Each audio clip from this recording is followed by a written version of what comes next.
Merci de m'accueillir ici à Saint-Tropez dans ce paysage plutôt très agréable, même si j'arrive de ma Provence magnifique aussi. Effectivement, moi je suis venue ici pour transmettre ce goût que j'appelle le goût du bonheur. Il a un goût particulièrement comment dire, positif. Ma vision de la cuisine, elle est un peu particulière parce que je suis née malade cœliaque, intolérante au gluten, ce gluten dont on parle beaucoup et qui... On parle de mode, mais pour moi ça n'est pas une mode, c'est un mode de vie plutôt, c'est une obligation. Et de là j'ai eu envie de repousser les limites et d'inventer sur mon territoire, qui est cette sublime région sud, une expérience culinaire qui nous rapproche des goûts qu'on a pu avoir, comme des madeleines de Proust de nos enfances, au travers d'expériences culinaires. Alors oui, je suis une troisième génération de femmes chefs en cuisine, puisque ça a commencé par ma grand-mère Claudette, dans le village de Lourmarin, puis ma mère, qui travaille depuis 44 ans et qui œuvre en cuisine à l'Auberge La Fenière, et puis moi, qui suis arrivée maintenant il y a 5 ans dans cette entreprise familiale. J'avais pas du tout fait d'études de cuisine d'ailleurs, ni ma mère ni ma grand-mère, mais ce qu'on m'a transmis le plus, c'est l'amour, et l'amour de faire plaisir, l'amour de cuisiner, et c'est tout simplement ça. Donc en toute humilité, avec beaucoup de plaisir, je transmets, je donne ce que je peux autour d'une cuisine que j'appelle la cuisine libre, parce que si elle était sans, ce serait trop emmerdant, comme je dis. En revanche, c'est de l'expérience permanente, c'est de l'envie de trouver des techniques qui sont pour une cuisine pour un monde au goût meilleur, comme je dis. C'est la saisonnalité bien sûr, c'est l'aspiration à une localité, à une valorisation d'une agriculture, d'une pêche et d'un élevage local et engageant. Alors pas tout le monde peut le faire aussi bien que nous, parce qu'on pousse le bouchon très loin. Mais je crois qu'on est tous là pour faire un pas et avancer ensemble sur une alimentation beaucoup plus responsable et délicieuse. Donc voilà, je suis là aujourd'hui pour ça, et j'ai été accueillie par Damien et ses collaborateurs. Donc au-delà d'une cuisine à 4 mains, c'était plutôt au moins 20 mains. Avec des gens aussi très agréables et très gentils qui m'ont accueilli dans cette cuisine. Et voilà, en toute humilité, je vous ai apporté quelques petites choses. Voilà, alors justement, parle-nous de ce que vous avez fait, qu'est-ce que vous proposez. Il y a des produits de chez toi, puisque tu fabriques tes farines, entre autres, ton muesli. Alors oui, effectivement, moi j'ai un moulin et j'écrase toutes mes farines dans Luberon, à Cavaillon exactement. J'ai créé une filière agricole en fait qui accompagne les producteurs vers cette agriculture de raison. Et j'ai planté du pois chiche, j'ai travaillé sur la châtaigne de Colobrières, pas très loin, le riz de Camargue. Et de là, j'ai créé effectivement un ensemble d'expériences que vous pouvez trouver sur les buffets à l'intérieur, sur de la panification du pain, sur des pâtisseries aussi, qui sont totalement végétales, un essai libre.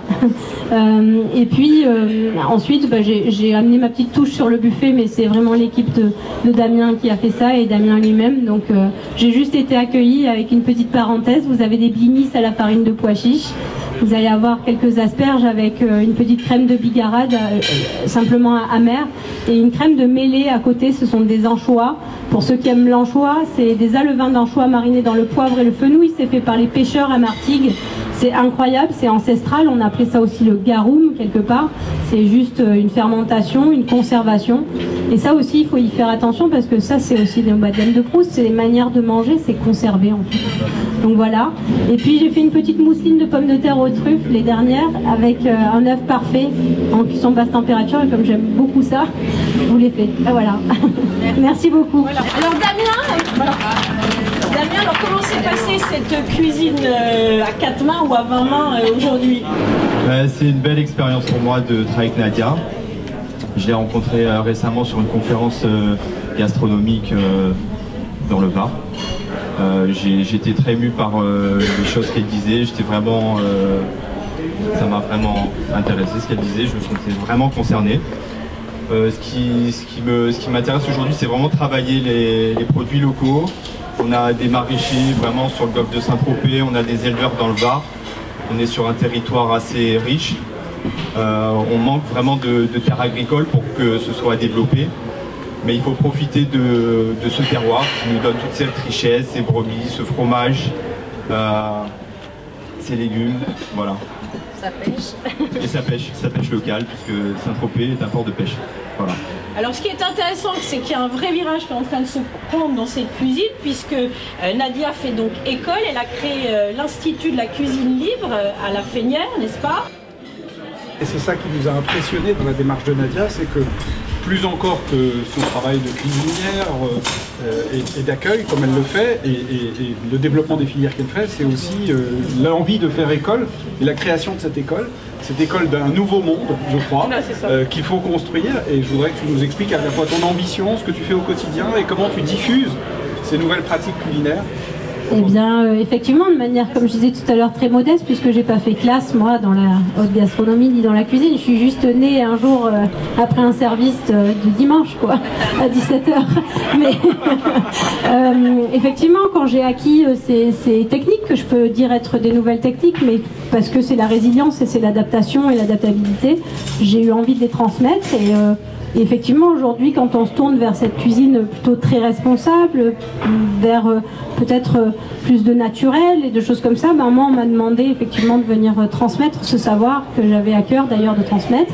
Et j'ai créé un institut que j'ai appelé l'Institut Cuisine Libre, qui est un institut qui forme effectivement des chefs de cuisine, des brigades, des gens en reconversion professionnelle aussi, et des gens qui sont à la croisée des chemins entre l'agriculture, l'alimentation et la santé, en fait, tout simplement, que j'appelle la vie, parce que c'est plutôt ça dont on parle. Voilà, merci.